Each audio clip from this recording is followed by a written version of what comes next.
Kahit alam na hindi na kailangan yung boto ko, still, kinubinsi pa rin niya ako na sumama sa majority.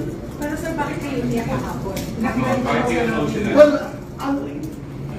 kasi yung nakapirma ako before mag-start ang session, di ba? Pumasok ako doon.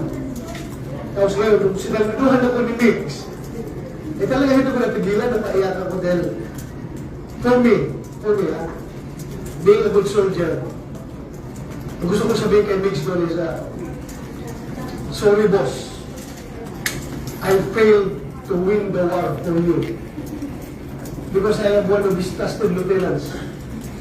Ang kanyang mission sa akin is talagang i-secure yung aking partido, yung PDP na patuloy na magsuporta sa kanya. But still, as I have said, meron kami usapan, kami tatlo, Senator Mungo, Senator Tolentino, na majority rules.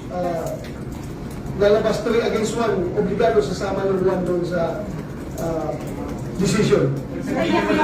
At hindi ko, as I've said, feeling ko, being a good soldier, I would like to convey the message to it.